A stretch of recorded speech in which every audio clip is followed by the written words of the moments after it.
menjadi keresahan saya ini, salah satunya selama bulan puasa ini ada yang namanya asmara subuh. Zat. Iya, iya. Antum pernah asmara subuh? Asmara subuh ya? Eh, Asbuh ya atau yang asbuh atau bahasa asbuh? Allah kan gitu kan? Mokel itu, mokel. Ente yang suka mokel, itu gimana tuh? Iya, makanya Masya Allah, makanya Oke, standby, kamera ready, sound ready, 3, 2, 1, action.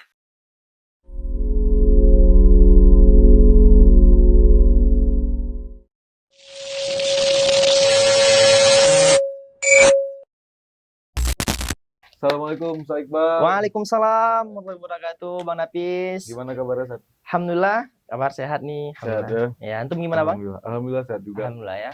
Puasa kayak mana? Puasa alhamdulillah kita lancar, meskipun ya seperti tahu bahwasanya langsa, panasnya luar biasa. Apalagi habis banjir ya? Aduh, udahlah Bang, jangan bahas itu Bang, gitu kan.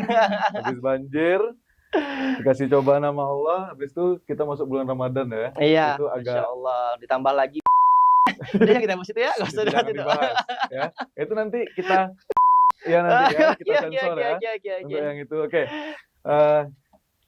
Jadi sebenarnya saat ini podcast dari SMP Muhammadiyah.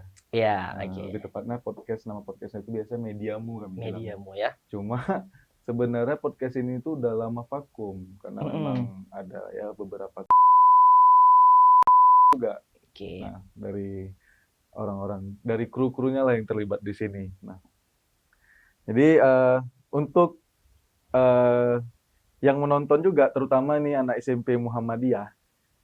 Jadi saya mau kenalin dulu nih bintang tamu kita ini. Bintang tamu kita ini sebenarnya guru juga, guru di perguruan Muhammadiyah Langsa ini juga. Cuma lebih tepatnya beliau ini guru di SMA Muhammadiyah. Dan beliau ini guru tahfiz lagi. Iya. Itu di SMA Muhammadiyah. Iya, Sad, ya? Betul? Iya, betul, alhamdulillah. Betul ya. Oke, mungkin nanti kalau misalnya anak-anak SMP Muhammadiyah ataupun yang di luar sana pengen belajar masalah tahfiz juga sama Ustadz Iqbal ini bisa. Karena kebetulan Ustadz Iqbal nih di rumah ada buka pengajian, Ustadz ya. Lebih ke promosi nih ya kayaknya. Enggak apa-apa gitu. Ya kan, bagi-bagi rezeki gitu. Boleh. Nah, jadi Ustadz Iqbal ini ada buka pengajian juga di rumah. Jadi kalau mana tahu pengen nambah, pengen ziyadah hafalannya ya. Selain di sekolah mungkin bisa juga sama Ustadz Iqbal gitu. Iya. Oke, Ustadz, ngomong-ngomong tentang bulan puasa ini ya, bulan Ramadan. Jadi sebenarnya ada beberapa pertanyaan yang mungkin dari saya juga ada, dari saya pribadi juga ada yang agak janggal. Bukan agak janggal, maksudnya saya belum tahu jawabannya sampai hari ini gitu. Ada juga pertanyaan-pertanyaan dari murid-murid kami ini juga nih. Mungkin bisa jadi ini pertanyaan yang muncul juga sama anak-anak muda zaman sekarang. Cuma mereka nggak tahu nih harus cari jawaban kemana. Mungkin seperti itu. Iya. Oke, Zat, terkait bulan puasa ini, fenomena yang belakangan ini mungkin saya pribadi agak risih melihatnya. Saya pengen dengar juga nih tanggapan dari antum ini tentang fenomena yang menurut saya ini udah sedikit keterlaluan, apalagi terutama di provinsi kita ini, provinsi Aceh ini kan dikenal dengan Serambi Mekahnya. Iya. Ataupun mungkin sebagian orang di luar Aceh ini bilang Aceh ini kuat dengan Islamnya gitu. Tapi faktanya kalau yang kita lihat saat ini tuh nggak sesuai. Itu kan. Fenomena yang menjadi keresahan saya ini salah satunya selama bulan puasa ini ada yang namanya asmara subuh. Iya. Antum pernah asmara subuh? Asmara subuh ya? Asbuh ya atau yang bahasa anak gitu sekarang ya? Oke, bismillah. Alhamdulillah, Allahumma sholli ala Muhammad wa ala ali Muhammad. Ya sebaiknya kita memulai sebuah agenda itu dengan memuji Allah dan juga salawat biar ada keberkahan di sini. Oke, menyinggung masalah tadi Bang, masalah Ramadan itu kan pasti nggak terlepas dari seperti yang Atu bilang tadi kan, yaitu asbuh. Yeah. Di mana-mana itu memang kayaknya setiap dari kita itu waktu di usia-usia muda itu pernah ngejalanin itu. Nah, cuman yang harus kita garis bawahi di sini adalah terkadang sebagian dari kita itu salah memahaminya, ya. Dalam arti begini, terkadang orang beranggapan, anak muda ini beranggapan puasa itu nggak sah kalau nggak ada asbuhnya. Oke. Gitu kan. Nggak sah kalau nggak ada asbu nih. Gitu. Udah kayak jadi rukun. Iya, dalam berpuasa. Dalam berpuasa ya. Iya, padahal kalau kita kan asbu itu asmara subuh. Bahkan sebagian dari mereka ini terkadang setelah sholat subuh itu perginya itu dengan lawan jenis. Nah, ini nih. yang mau saya tanya Gitu. ini, Zat. Iya kan? Nah, Ini yang benar-benar sebenarnya yang sangat disayangkan ya. sebenarnya. Terutama di Aceh ini kan kita dikenal dengan daerah Serambi Mekah, di mana hukum-hukum Islam itu diterapkan di sini, gitu kan. Nah, sebenarnya kalau kita bilang apakah asbu itu diperbolehkan dalam Islam, tergantung dikerucutkan lagi. Kalau seandainya dia itu keluar ya bersama teman-teman yang sejenis dia, itu mubah hukumnya, nggak masalah. Mubah. Iya, tapi ketika dia keluar dengan yang lawan jenisnya, meskipun kita tanda kutip ya itu teman dia, kadang kan anak zaman sekarang ini dia ngomong sama kita kan cuman kawan, Pak. Iya, Cuman betul. kawan, Ustadz. Iya, benar. Terkadang lisan itu nggak sepaham dengan hatinya, Iya. gitu. Oke. Dan saya pernah bilang sama mereka, terutama di SMA gitu kan, terkadang yang dinilai itu bukan statusnya, tapi apa yang dia jalani. Terkadang kita ngomong kami cuma HTS, Pak, hubungan tanpa status. Kami cuma TTM gitu kan, teman tapi mesra gitu kan. Kami nggak pacaran, Pak, nggak pacaran Ustadz gitu kan. Nah, yang dinilai bukan dari segi apa hubungan dia, tapi yang dia jalanin.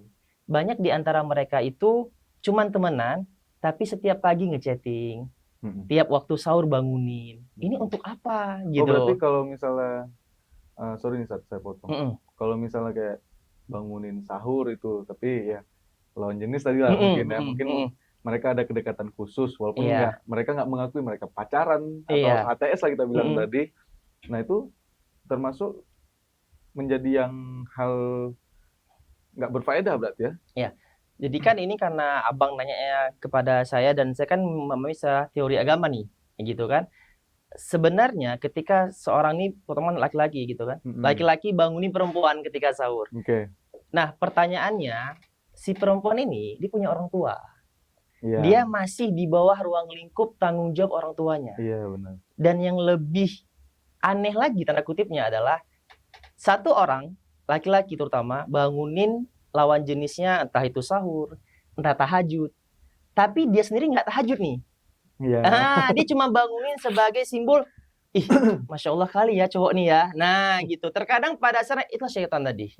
Dia bermain seakan-akan nanti muncul sebuah stigma ada namanya pacaran Islami. Pacaran Islami. Iya, padahal yang namanya pacaran itu haram.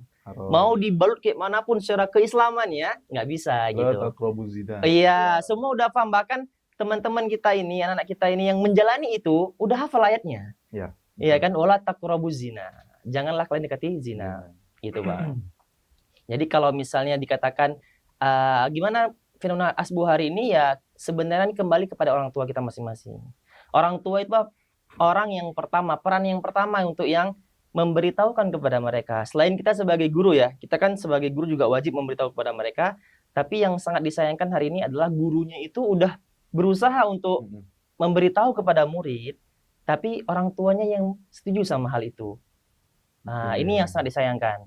Gitu. Tapi nggak semua orang tua gitu kan? Nggak semua orang tua seperti itu. Nah, itu karena sebagian kecil aja. Nah, makanya sebagian kecil inilah harus dari awal lagi orang tuanya kasih paham kepada anak-anaknya, biar nanti sama gurunya sinkron, gitu.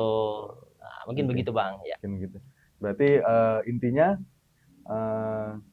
asbu ini kalau mungkin sesama jenis masih laki-laki sama laki-laki mungkin masih boleh lah. Iya, mubah. Apalagi kalau misalnya seandainya asbu itu dia manfaatkan untuk beribadah, itu malah hukumnya luar biasa. Ada pahala gitu. Asbu beribadah gimana? Nah, kadang gini, Bang, kadang kan coba kasih contoh. Iya, misalnya gini. Kadang kan seperti yang tadi kita sampaikan ya. Kadang kan pengertian dari asbu itu asmara subuh. Nah, terkadang mungkin ada sebagian anak-anak kita ini mau coba untuk berubah. Yang mananya dulu mungkin kalau udah dengar kata asbu itu perginya sama lawan jenis. Nah, dia mau rubah stigma itu dalam artian dia mau asbu sama teman-teman dia, tapi dalam hal beribadah. Misalnya ketika dia keluar, dia menjumpai orang, dia bantu, kemudian dia bersedekah di saat emang waktu itu tidak ada orang, kan gitu. Cuman masih dalam tanda kutip tadi asbu, dia belum bisa merubah nama itu, tapi isinya dia rubah. Nah, karena kalau kita hari ini kita lihat sebagian besar memang masih isinya itu adalah lawan jenis berpergian, ya kan? Kemudian mereka pulang sambil ya. Ya berarti intinya masalah asbuh tadi ya udah ada apa porsinya masing-masing atau gimana? Ya, intinya kok dari saya sih sebagai kacamata agama kita lihat, kalau seandainya asbuh itu yang hari ini terjadi, itu sebenarnya tinggalkan. Tinggalkan. Karena memang lebih banyak mudaratnya Iya. dibandingin manfaatnya gitu kan. Saya sepakat sama antum itu karena beberapa kali subuh bahkan maaf ya ini bukan saya mau ria ya itu cuma ya apa salahnya kita jadi ada beberapa kali saya sholat subuh ke masjid pulang dari subuh bahkan begitu kita keluar dari masjid aja itu udah pada ramai tuh anak muda zaman sekarang tuh di luar tuh. Iya. Ada yang nanti ya boncengan cewek cowok gitu bahkan ada nanti yang boncengan itu tarik 3 tartik.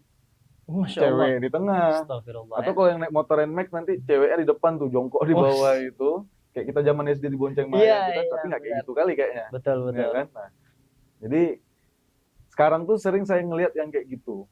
Jadi memang betul-betul kayak bukan mau bilang nggak beres anak zaman sekarang, cuma ya faktanya hari ini seperti itu. Iya. Itulah Bang sedikit lagi. Ini juga untuk anak-anak kita ya, terutama ya di SMP, kemudian juga di SMA terutama, bahwasanya kita harus tahu juga kita ini penghafal Quran. Ya. Nah, karena kan sekolah kita itu yang kita unggulkan itu adalah tahfiz Qurannya. Jadi sangat disayangkan kalau seandainya kita ini tahu ayatnya, tapi kita nggak praktekkan malah kita bantah itu ayat dengan praktek kita yang maksiat tadi. Ini sangat disayangkan, ya. Jadi seperti Allah katakan dalam surah As-Saff itu, Allah katakan ya ayyuhallazina amanu lima taqulu ma la taf'alun. Wahai orang yang beriman, kenapa kamu itu cuman ngomong saja, tapi kamu nggak kerjakan, ya kan? Dan Allah katakan di ayat berikutnya lagi, ya Allah sangat membenci orang-orang yang cuman bisa ngomong saja, tapi dia nggak kerjakan. Ya sampai hari ini juga seperti itu. Kita tahu bahwasanya maksiat itu, kita tahu bahwasanya pacaran itu memang nggak boleh. Gitu kan, laki-laki lawan jenisnya itu nggak boleh, haram. Tapi anehnya kita tahu itu ayatnya, tapi malah kita kerjakan. Nah, maka dari itu saya sering bilang sama anak ini bahwasanya di usia kalian itu memang usia yang paling rentan untuk itu. Karena penyakit anak-anak sekarang ini kalau nggak ya pacaran, rokok dan semisalnya, cuman bukan berarti itu kartu mati. Yang mana dia nggak bisa berubah. Ya dia harus lawan gitu. Maka kan dengan cara apa? Tadi kita menghafal Quran dan kita pahami isi Al-Quran tadi. Sehingga Quran itu jadi benteng kita nih. Ketika yang perempuan misalnya, ada cowok yang mau coba masuk ke WA dia, langsung dia tolak. Nah, tapi kalau dia nggak bentengi dengan Quran, apalagi cowok ini dalam tanda kutip agak sedikit ganteng, ya kan, manis, dia akan welcome. Lah ya. Enggak gitu juga ya. Ya kan? Dia akan welcome sama kita, gitu kan. Ih, abang ini kok ganteng ya, akhirnya dilayanin. Nah, kenapa? Karena tidak dibentengi dengan Quran. Padahal udah di sini Qurannya, tapi nggak di sini. Nah, mungkin gitu, Bang. Nah, itu untuk murid-murid SMP Muhammadiyah, SMA Muhammadiyah juga, ataupun ya anak-anak remaja yang di luar sana, tuh didengerin yang dibilang Ustaz Iqbal tadi. Nah, jadi, jangan kalian rubah budaya orang Aceh ini jadi hal-hal yang negatif. Ya, salah satunya mungkin dengan asmara subuh yang kalian lakukan itu. Ya, ayo nak, berubah nak. Berubah? Ya, oke. Nah, itu masalah asmara subuh tadi. Ya. Kemudian ada juga ini mungkin tadi itu obrolan ini kita aja nih. Saya sebenarnya ada pertanyaan yang lebih serius lagi. Terus terang, secara pribadi dari mulai saya SD sampai hari ini, intinya dari mulai saya masuk sekolah, mulai belajar sampai hari ini itu, saya nggak tahu yang namanya itu asal usul puasa. Nah, karena gini. Kalau di dalam Islam itu kan kita ada ibadah sholat 5 waktu. Tapi ini kalau salah tolong dikoreksi. Boleh. Nah, kalau asal-usul sholat 5 waktu kita itu kan, itu kayaknya guru-guru kita dari dulu tuh sering tuh nyampein. Sholat itu dulu terjadinya karena ada Isra Mi'raj. Iya. Ya kan? Nah, kemudian sholat itu dulunya 50 waktu. Kemudian Nabi Muhammad itu jumpain Allah, nego hingga akhirnya sampai jadi 5 waktu seperti itu. Nah, sampai hari ini saya tuh nggak pernah dengar yang namanya tuh asal usul dari puasa. Puasa ini kenapa kok bisa ada? Kemudian kenapa 30 hari? Kenapa harus di bulan Ramadan? Itu sebenarnya banyak tuh yang istilahnya lewatlah di kepala saya pertanyaan-pertanyaan seperti itu. Kenapa 30 hari? Kenapa di bulan Ramadan? Itu sedikit berat sebenarnya, Bang. berat ya? Iyalah, dari ringan tadi ini agak naik sedikit Oke, kita. iya. Jadi untuk masalah puasa, jadi gini Bang, ini sebelum kita masuk ke puasanya, sebagai seorang muslim itu ketika kita mau membahas agama, kita punya wahyu namanya. Oh, Nah, oke. kita punya rujukan namanya. Jadi seseorang itu ketika ngomong agama, dia nggak bisa dengan hawa nafsu dia aja. Tapi dia butuh rujukan, butuh referensi. Nah, seorang muslim itu referensinya dia ada Al-Quran. Dan juga ada hadis Nabi yang sahih. Nah, dua ini itu dipahami dengan pemahaman para sahabat. Dan cabang dari Al-Quran dan juga hadis Nabi itu ada namanya ijma dengan qiyas. Oke. Ya, ijma itu kesepakatan ulama dan qiyas itu adalah hukum yang mana terjadi di zaman Rasulullah, maka hukumnya sama pada hari ini. Oke. Contoh gini Bang, misalnya dulu sekitar tahun 2017 kalau nggak salah, ada salah satu orang Afrika di Ethiopia waktu dia belajar di daerah Arab, bertanya sama seorang syekh, dia bilang, "Wahai syekh, di daerah saya itu ada ilmuwan, dia menemukan sebuah kendaraan, tapi bahan bakarnya itu khamar, bahan bakar itu miras. Nah, apa hukum mengendarai Honda tersebut?" Ini kalau kita cari hadisnya nggak bakal jumpa nih. Ya. Kenapa? Karena zaman Nabi nggak ada Honda gitu, nggak ada motor, nggak ada kendaraan gitu kan. Maka ini berlaku kias. Jadi dicari kejadian yang mirip. Ada nggak ada? Jadi dalam sebuah hadis Imam Muslim mengatakan, Nabi dengan para sahabat pernah berjalan, kemudian menjumpai satu buah bangkai kambing. Kata Nabi, kenapa kalian tidak mengambil lemak dari bangkai ini, kemudian dari lemak itu kalian buatlah jadi lampu pelita kalian di malam hari. Nah, bangkai, hukum asalnya adalah haram untuk dimakan. Sama seperti ini miras. Tapi diambil untuk jadi manfaat kita. Yang satu bangkai tadi diambil untuk jadi penerang di malam hari, dan ini miras ini untuk menjadi bahan bakar kendaraan. Maka kata para ulama, ini hukumnya boleh. Nah, ini namanya qiyas. Jadi rujukan kita Quran, hadis Nabi yang sahih, kemudian dipahami dengan pemahaman para sahabat, dan cabangnya itu ijma dengan qiyas. Nah, berhubungan dengan puasa, seperti yang kita tahu, bahwasanya puasa ini sangat familiar ayatnya. Gitu kan? Bahkan mungkin semua dai, bahkan nggak mesti dai pun udah tahu ayatnya, yaitu Al-Baqarah 183. Ketika Allah berfirman, "Ya ayyuhallazina amanu kutiba alaikumusiyam kama kutiba alal ladzina min qablikum la'allakum tattaqun." Wahai orang yang beriman, diwajibkan untuk kalian berpuasa. Nah, tapi ada sambungannya nih, kama kutiba alal ladzina min qablikum, sebagaimana diwajibkan kepada umat-umat sebelum kalian. Artinya, kata para ulama, puasa ini bukan cuma terjadi di zaman Nabi kita Muhammad SAW. Bukan. Oke. Saya sempat berpikir, puasa ini ada di zaman Rasul. Berarti sebelum zaman Rasul, itu udah ada puasa? Sudah ada. Nah, berarti nabi-nabi sebelumnya itu iya, jadi semua nabi. Jadi gini, semua nabi itu kan dari 124.000 nabi. Jumlah nabi keseluruhan, 313 rasul, dan 25 yang ada di Quran. Yang kita wajib tahu nih, dari Adam sampai Muhammad SAW, gitu kan. Nah, dari semua nabi ini, kata Allah di Al-Quran dalam surah Al-Baqarah tadi, bahwasanya puasa nggak cuma dialami sama umat kita saja, tapi dialami sama umat-umat sebelum kita. Nabi semuanya membawa wahyu puasa. Dan lebih, Masya Allah lagi, bahwasanya ada puasa di zaman sebelumnya, sampai 2 bulan, Bang. Puasa sampai 2 bulan. Nah, itu 2 bulan. Nggak cuman kita nih, 1 bulan aja nih. Guys, ini yang satu aja. Guys, 2 bulan puasa, kita yang 1 bulan. Mokelnya banyak kali. Kan ya, gitu, mokel. Masya Allah. Kan gitu, mokel itu, mokel. Ente yang suka mokel, itu gimana tuh? Iya, makanya Masya Allah, makanya gini Bang. Sebenarnya syariat yang dibawa sama Nabi kita Muhammad SAW itu sangat meringankan sebenarnya. Karena kalau kita mau kulik lagi zaman-zaman sebelumnya, itu sangat luar biasa. Sampai ada sebuah Nabi, kalau Nabi Musa alaihissalam, itu zaman Nabi Musa itu, kalau seandainya seseorang mau taubat dari dosa besar yang dia kerjakan, harus dibunuh. Itu zaman Nabi Musa. Tapi zaman Nabi kita, kalau kita berbuat dosa besar, kita nggak bertobat sama Allah. Allah maafkan. Tapi kok zaman Nabi Musa nggak bisa. Harus dibunuh sebagai penerimaan taubat dia. Itu bayangkan ya. Ustaz, biar jangan salah nih ya. Itu memang aturannya seperti itu. Iya. Jadi memang itulah syariat yang Allah turunkan kepada Nabi Musa untuk umat Yahudi. Oh. Jadi kan semua nabi itu agamanya satu sebenarnya. Iya. Agamanya Islam. Cuman diturunkanlah kepada umat-umat tertentu.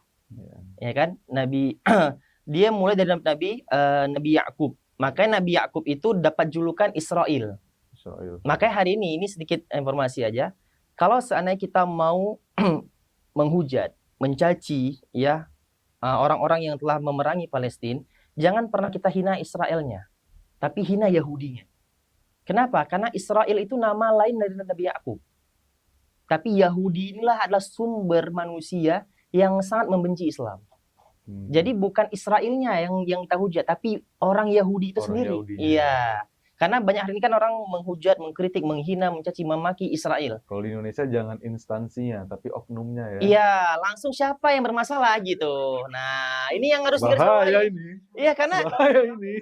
Karena gini Bang, karena kita harus tahu dulu bahwasanya setiap nabi itu punya nama lain. Iya. Dan Nabi Yakub itu nama lainnya Israel. Kenapa diberikan gelar Israel? Karena pernah satu kisah Nabi Yakub itu dia berjalan di malam hari, Isra dia. Maka dapatlah gelar Israel. Jadi ketika ini sering saya baca di kolom komentar ketika negara Israel itu menyerang Palestina, langsung Israel Pale, Israel A, B, C, D gitu kan. Iya, jadi kita kalau misalnya mau langsung kritik Yahudinya, karena memang Allah sebutkan dalam surah Al-Fatihah yang sering kita baca, ghairil maghdubi alaihim waladdallin. Imam Ibnu Katsir mengatakan bahwasanya maghdub itu orang Yahudi.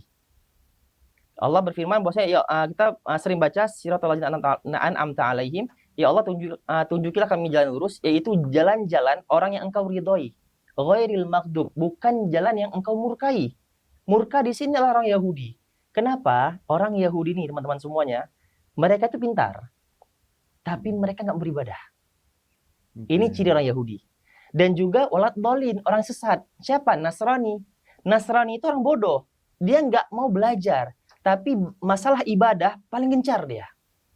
Yahudi kebalikannya. Dia pintar, dia belajar, dia baca semua apa yang ada, dia baca kitab Taurat, tapi dia nggak mau mengamalkan. Orang Nasrani nggak pernah mau belajar, tapi selalu mengamalkan. Islam datang, umat Nabi Muhammad datang di pertengahan. Disuruh belajar dan disuruh mengamalkan. Iqra tadi itu. Iya, benar sekali. Jadi seperti itu, Bang. Oke, berarti yang puasa tadi itu saya belum dapat nih sebenarnya. Oh iya. Puasa. Tadi gimana Bang? Juga lupa nih, udah makin melebar ya. Makin melebar juga ya. Gitu kan. Makin melebar juga. Maksudnya akhirnya kan yang nggak tahu kita jadi tahu nih tadi kan. Iya, benar sekali. Ya, itu tadi. Oh, tadi saya sedikit mungkin manusiawi Bang ya. Iya. Gitu kan. Jelas. Iya, jadi kembali ke tadi ke puasa, ya bahwasanya memang yang pertama itu ketika bagaimana sejarah puasa, yang kita harus tahu bahwasanya ada wahyu yang mewajibkan itu. Ya, Allah langsung memfirmankan itu melalui malaikatnya Jibril alaihissalam kepada Nabi kita Muhammad SAW bahwasanya diwajibkan berpuasa. Tapi Allah menekankan di situ bahwasanya puasa yang kalian jalani itu bukan cuma untuk kalian sebenarnya, tapi umat sebelum kalian semuanya udah pernah berpuasa. Tinggal kita melanjutkan estafet ini aja. Ada satu buah petikan yang luar biasa yang dimana dikatakan sesuatu yang berhubungan dengan Al-Quran pasti mulia. Ramadan, bulan diturunkannya Al-Quran, maka dikatakan bulan yang paling mulia. Nuzul Quran ya. Iya. Jibril alaihissalam adalah malaikat yang membawa Al-Quran, maka dia dikatakan sebagai malaikat yang paling mulia. Kan gitu. Nabi SAW, Muhammad SAW adalah Rasul yang menerima Al-Quran, maka dia dikatakan sebagai nabi dan rasul yang paling mulia dari semua nabi. Kan gitu. Mekah, Madinah adalah dua kota yang diturunkannya Al-Quran di sana. Maka hari dikatakan kota yang paling mulia. Jadi sesuatu yang berhubungan sama Al-Quran itu dia termasuk hari yang paling mulia. Sampai di mana masuk namanya malam Lailatul Qadar. Nah, gitu. Karena pada malam itu juga turunnya Al-Quran. Nah, sehingga dikatakan malam itu lebih baik daripada 1000 bulan. Nah, kenapa dibuat di bulan Ramadan? Karena untuk mungkin dengan keilmuan saya yang sangat terbatas mungkin juga ya, menggabungkan dua tadi. Bahwasanya kemuliaan itu karena diturunkannya Al-Quran, maka jadilah bulan itu paling mulia. Dan juga diwajibkan sama Allah itu pas datang bulan Ramadan. Oke. Nah, mungkin seperti itu kurang lebih, Bang. Oke, kalau alhamdulillah kalau saya mungkin udah masuk nih. Ya, mungkin Tinggal nonton aja nih gimana. nonton gimana itu nanti kan paham atau enggak nanti mungkin boleh jumpain langsung Ustaz Iqbal ya, atau nanti ya pandai-pandai kalian kayak mana cari Ustaz Iqbal. Apalagi anak muda SMP Muhammadiyah ya. Yep. Ustaz Iqbal tuh sering terus ini. Iya. Ataupun ya kalau memang pengen ketemu malu ajak bapak ataupun siapa yang lain itu, Pak tolonglah jumpain kami Ustaz Iqbal, pengen nih dengar cerita-cerita masalah yang Siap, lain, siap, atau insyaallah. masalah puasa juga seperti itu. Agak berat ya. Berat Bang pertanyaannya Bang ya. Nggak tapi nyangka sih seperti itu ya. tapi itu tadi. Dipotong bentar. Boleh. Itu startnya kapan? Gimana? Puasa itu ada gitu. Di zaman Nabi apa gitu? Atau memang udah dari zaman Nabi Adam tuh udah ada? Ya, Itu salah satu pertanyaan dari pertanyaan yang di luar kamera ya. di luar kamera. Itu kapan Sat mulai puasa itu apa maksudnya? Puasa itu sejak kapan adanya? Iya, wallahu a'lam, Bang. Wallahu Iya. a'lam. Karena kalau kita nggak tahu kita jangan sok tahu Iya, gitu kan. betul, Nah, betul. lebih bagus kita Daripada bilang nanti salah ini kan. cuma salah kan penyampaian. iya karena pembahasan di situ kan umat-umat sebelum kalian. Iya, Berarti umat apakah sebelum dari kalian. umat Nabi, karena gini, Nabi yang punya umat itu pertama kan Nabi Nuh. Nabi Nuh. Ya, maka sebagian ulama mengatakan Nabi Adam bukan rasul, tapi nabi. Karena kan ciri seorang rasul dia punya umat. Oke. Ya, dan umat yang pertama ada itu Nabi Nuh. Makanya kan kisahnya luar biasa panjang gitu kan, sampai membuat bahtera dan semisalnya. Jadi kalau ditarik dari awal yang ada umat, Nabi Nuh jawabannya. Tapi secara spesifik Allah alam, karena emang betul-betul belum tahu, mungkin belum dengan keilmuan yang terbatas. Gitu. Iya. Tapi kalau dipikir ya kita ngobrolin masalah puasa kayak tadi antum bilang juga. Bahkan yang dulu-dulu itu ada yang sampai 2 bulan ya. Iya. Itu. Kalau mungkin sekarang dibuat sama orang kita zaman sekarang ini kira-kira kayak mana Ustaz? Jadi gini, Sanggup nggak? Maksudnya gini, sanggup nggak dengan kondisi mental kita yang seperti ini? Kebanyakan mental kita ini kan mengke ya. iya, bisa dibilang ya.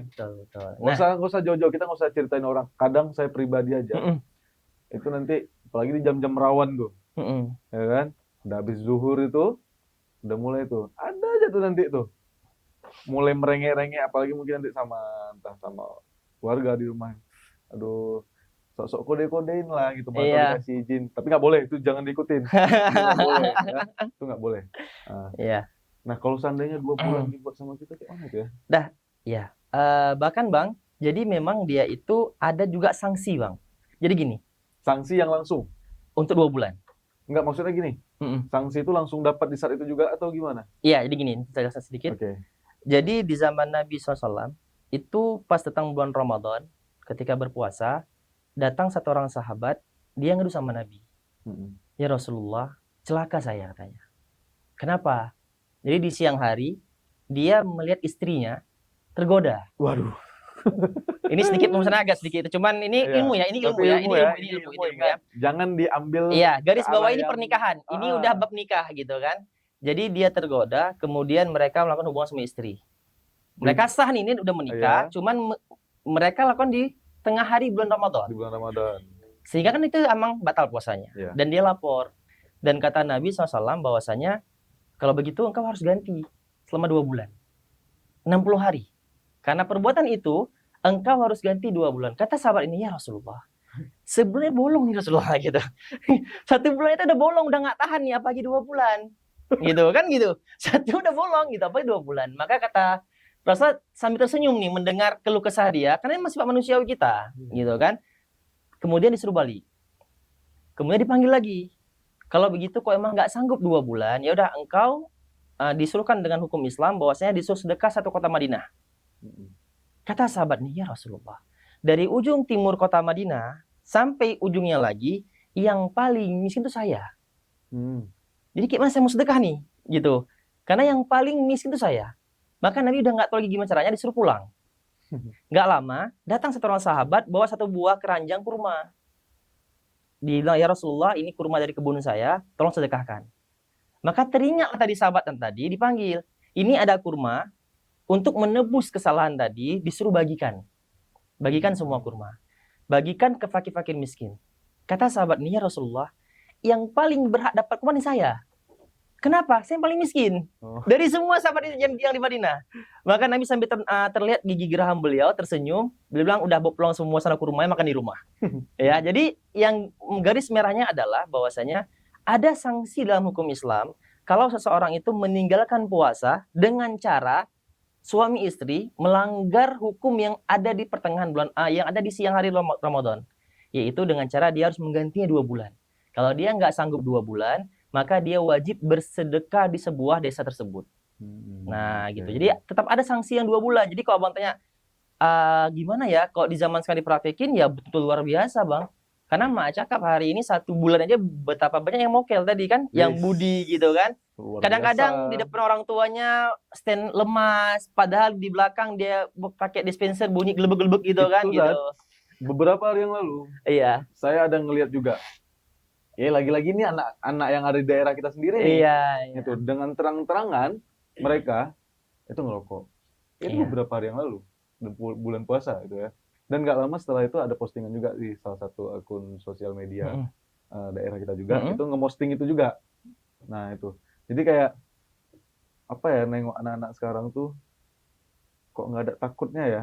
Iya, jadi memang yang pertama itu sangat disayangkan, Bang. Kenapa? Karena Mak Cakap teman-teman Nasrani saja yang kuliah di sini, mereka menghormati kita yang puasa. Iya, betul. Mereka sampai orang-orang yang non-muslim ya, yang ada di Langsa itu sampai ketika keluar berita takjil itu pakai jilbab. Iya. Untuk menghargai bosnya. Ya saya nggak puasa, cuman saya tahu ini lagi bulan kalian, kami berpuasa. Kami coba menghargai gitu kan. Tapi ada hari ini ya orang yang mengaku Islam, tapi dengan bangganya dia pamer itu. Mungkin artinya kayak keren banget gua gitu kan, mungkin kan. Kita nggak pernah tahu anak zaman sekarang gitu beranggapan bosnya dengan cara dia merokok, dia nge-vape di sore hari ketika lagi war takjil itu udah merasa sangat keren gitu. Ini yang harus kita betul-betul tanamkan kepada anak-anak murid kita semua yang dari SMP, di SMA, bahwasanya perbuatan itu sangat-sangat luar biasa jahilnya sebenarnya. Semuanya orang tuh yang kayak gitu itu cocoknya hidup di zaman Rasul tuh. Iya, mungkin kok zaman Umar diketok semua kepalanya, Bang. Kan gitu kan? Karena Umar emang orangnya sangat tegas gitu kan. Langsung diketok kepala mereka mungkin. Betul, Subhanallah. betul. Nah, jadi itulah untuk kalian yang nonton ini, terutama anak-anak remaja-remaja sekarang. Sebenarnya nggak remaja aja, banyak juga sebenarnya, nggak kalian aja, tapi mungkin ada juga yang orang-orang dewasa juga yang ngelakuin hal-hal yang sama yang kayak saya bilang tadi, mungkin dengan santainya di bulan puasa itu ngerokok ataupun nge-vape di tempat umum itu. Jadi itu kalau menurut saya kan lebih cocok hidupnya di zaman Nabi dulu lah kayaknya itu ya. Apalagi kayak dibilang Ustaz Iqbal tadi, pada saat mungkin ada Umar ya. Iya, Umar bin Khattab diketok semua malah. Subhanallah ya. Nah, oke Ustaz, itulah tadi agak panjang kita bahas masalah puasa tadi, merembet juga entah kemana-mana. Iya, ini betul. mungkin ada sedikit lagi pertanyaan yang mau saya tanya juga, mungkin sekaligus pertanyaan penutup juga. Iya. Ya. Nah, saya pernah dengar gini, saya nggak tahu ini tradisi atau memang sunnah Rasul atau apa gitu. Kadang ada yang tradisi seolah-olah kayak udah jadi apa ya, keharusan di dalam agama seperti itu kan ada biasanya ya kan. Berbukalah dengan yang manis-manis. Iya. Itu. Sedangkan kita kalau terlalu sering makan yang manis-manis, kan bisa kena gula atau apa yang lain, gula berlebih lah gitu. Iya. Nah, itu tapi bukan itu poinnya. Poinnya itu berbuka dengan yang manis-manis. Itu memang sunnah dari Rasul atau itu memang tradisi aja sebenarnya. Yang kemudian hari ini dilibatkan ke dalam agama, bisa dijadikan kayak sunnah sama orang ini seperti itu. Iya. Untuk masalah berbuka dengan yang manis, ini kayak memang dari kita kecil kayaknya. Dari kita kecil, gitu kan, dari kita kalau mau buka puasa dibilang buka dengan yang manis-manis. Nah, kalau kita tarik ini kepada hadis-hadis Nabi yang sahih, maka nggak dijumpai. Nah, yang ada adalah berbuka dengan kurma. Berbuka dengan kurma. Nah, mungkin sebagai orang tua ini ngomong karena kurma itu manis, maka diambil kias tadi. Kebanyakan kita di Indonesia ini kalau buka itu minumannya pasti yang manis-manis juga. Iya, gitu. Dan mungkin karena mungkin di Indonesia kan kurma itu nggak ada kurma sawit gitu kan. Nah, gitu. Iya, jadi mungkin kenapa orang tua zaman itu bilang dirubah bahwasanya berbuka dengan yang manis. Cuman itulah akhirnya hari ini diterapkan bahwasanya dengan orang minum kayak misalnya air es teh gitu kan, kemudian makan kue yang manis-manis sehingga bilang ini sunnah Nabi, enggak. Jadi kalau memang betul-betul mengikuti sunnah Nabi, yaitu dia meminum air, kemudian memakan buah kurma. Nah, kalau dia makan nggak kurma bagaimana? Apakah boleh? Boleh. Nah, cuma ketika dia makan kurma, ada plus dapat pahalanya. Kenapa? Karena dia meniru Nabi dalam berbuka puasa. Cuman ketika kita bilang, ini bagian dari sunnah, berbuka dengan yang manis, ini keliru. Nah, cuman tadi, berdakwah itu nggak boleh langsung, oh ini salah, nggak bisa. Oke, Ustaz, berkaitan dengan kurma juga Ya. tadi, mumpung ada antum bahas juga sedikit. Jadi beberapa hari yang lalu saya nengok di TikTok itu ada salah satu ulama besar kita di Indonesia itu ngasih tips biar puasanya itu aman. Oke. Nah, jadi dia nyaranin gini. Sahur itu pakai kurma. Kalau nggak salah, ini kalau saya salah, yang nonton juga ya, kalau saya salah, tolong dikoreksi juga nanti. Tapi seingat saya dia ngomong kayak gini. Pakai kurma, sahurnya, direndam di dalam air, tapi kurma yang apa ya? Kayak kurmanya yang memang khas dari Timur Tengah. Dari Arab sana mungkin, dari Mekah tuh. Dan kalau nggak salah ini kurma yang dimakan sama Rasul dulunya. Itu. Kurma ajwa mungkin ya? Iya. Kurma ajwa ya? Iya, kalau nggak salah itu. Warnanya hitam dia. Jadi kurma itu direndam dulu di air dari malam, kemudian pagi itu airnya diminum sama kurma yang dimakan, udah sahurnya itu aja. Insya Allah katanya tahan sampai buka nanti. Iya. Nah, si jawab nih. Gitu ya. Oke, itu kalau dalam itu dikenal dengan nama infus water. Infus water. Iya, jadi Nabi sering bahwasanya kurma itu direndam beberapa jam kemudian diminum. Nah, itu emang betul-betul bisa meningkatkan stamina kita. Nah, itu cuman perlu kita makan nasi lagi. Nah, gitu. sebenarnya gini, Bang. Itu kan sugesti aja. Okay. Jadi gini, sebenarnya yang dibutuhkan oleh badan itu sebenarnya protein yang penting. Yeah. Bukan karbonya. Nah, kita kan definisi orang Indonesia ini kan nggak bisa makan kalau nggak pakai nasi. Bahkan rebus Indomie pakai nasi juga. Beli bakso pakai nasi juga gitu. Pokoknya Indonesia ini emang harus pakai nasi gitu makannya. Nah, gitu. Rebus Indomie pakai nasi. Enggak, maksudnya dia rebus Indomie, dia makan, iya dia rebus Indomie nih, masak mie. Kemudian ketika makan sama nasi putih. Oh, makan sama nasi. Iya, gitu. Beli bakso di warung, kemudian pulang ke rumah, maka pakai nasi juga. Karena udah terdoktrin bahwasanya kalau makan nasi baru kenyang. Padahal sebenarnya kalau kita mau coba saja, misalnya kita sahur nih, makan buah kurma atau makan buah-buahan dengan 1 gelas air, insya Allah kuat. Kenapa? Karena tersugesti. Sama kayak orang misalnya dia nggak sahur nih, kemudian terbangunnya pas azan subuh, kemudian dia bilang, ini kayaknya nggak sanggup nih. Bener, emang nggak sanggup. Setengah hari udah langsung mulai pengen buka. Kenapa? Kan sugesti tadi. Tapi kalau dia sugestinya walaupun dia nggak sahur, oh sanggup insya Allah. Maka sanggup insya Allah. Nah, tergantung sugesti kita. Nah, kembali ke tadi, apakah memang ada efek dari infus water tadi? Ada efeknya. Nah, itu ada dibilang penelitian bahwasanya memang air rendaman kurma tadi itu, selama dia nggak jadi memabukkan ya, karena terlalu lama direndam pun jadi asam.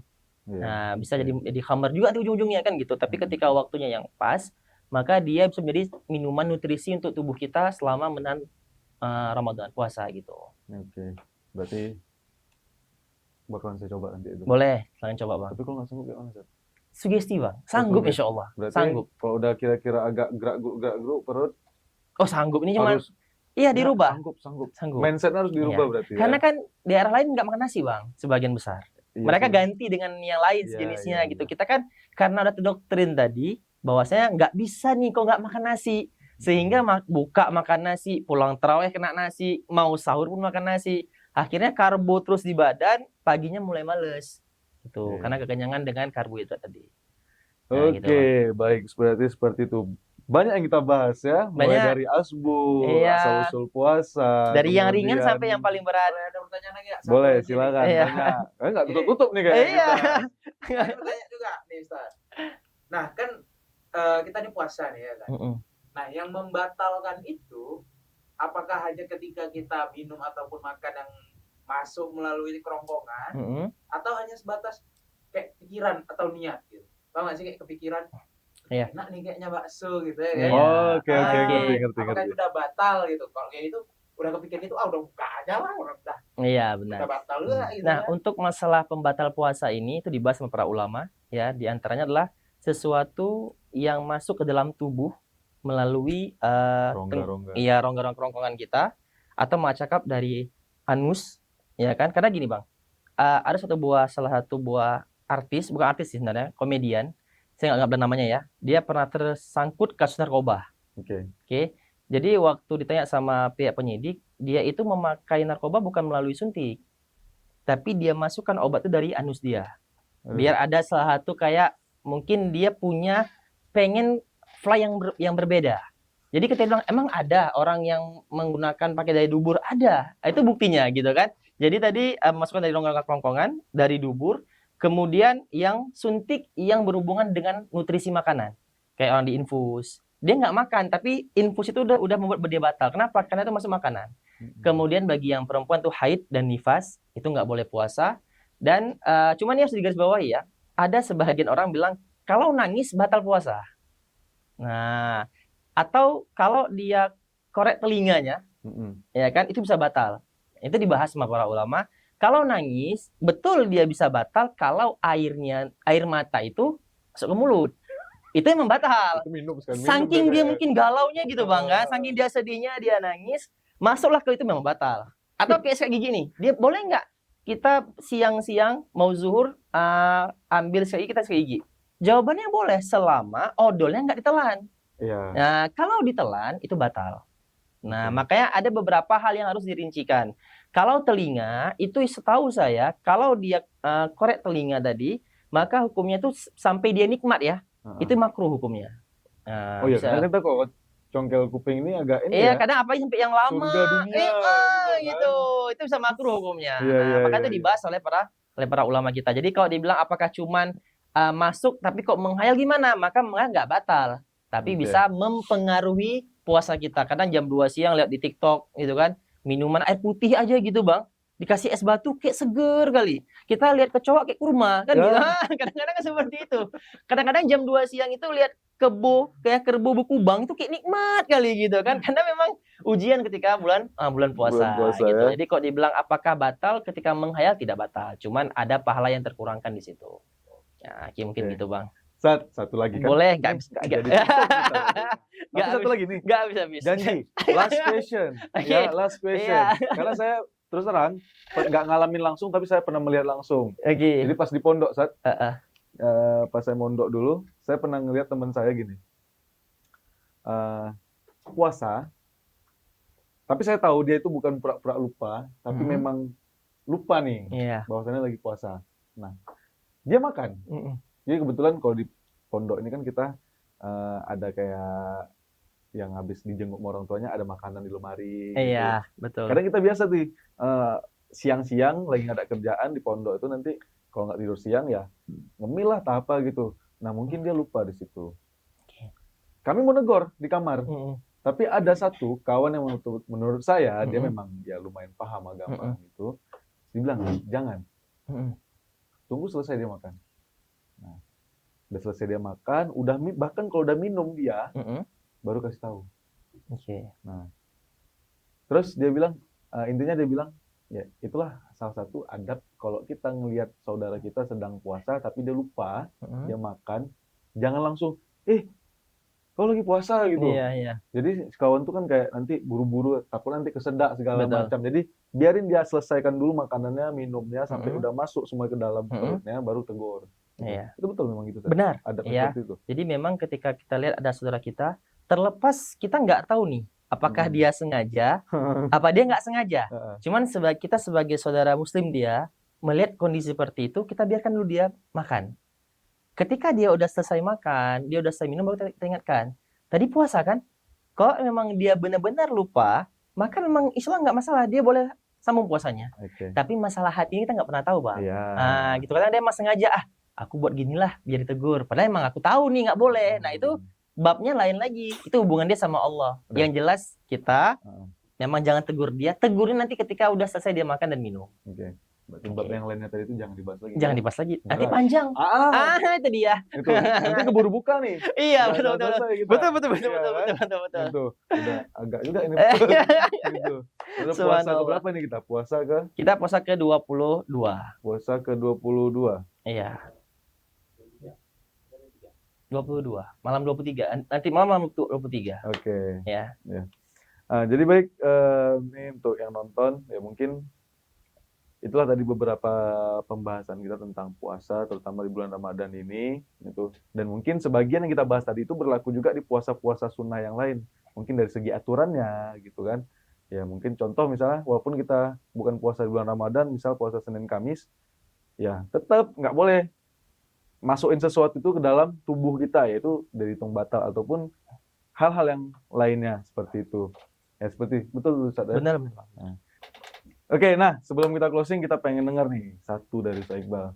Ustaz Iqbal, kata-kata hari ini. Oke, kata-katanya ini saya kutip dari ulama kita bernama Ibnu Aun. Ya, dia bilang gini, zikrun nasi da' wa zikrullahi dawa. Mengingat manusia itu penyakit, tapi mengingat Allah itu obat. Jadi mengingat manusia itu penyakit dan mengingat Allah itu adalah obatnya. Oke. Mungkin dari saya itu, Bang. Oke, terima kasih. Itu aja dari kami. Bakal kita lanjutin lagi mungkin di segmen-segmen selanjutnya. Wabillahi akhir. Assalamualaikum warahmatullahi wabarakatuh. Waalaikumsalam warahmatullahi wabarakatuh.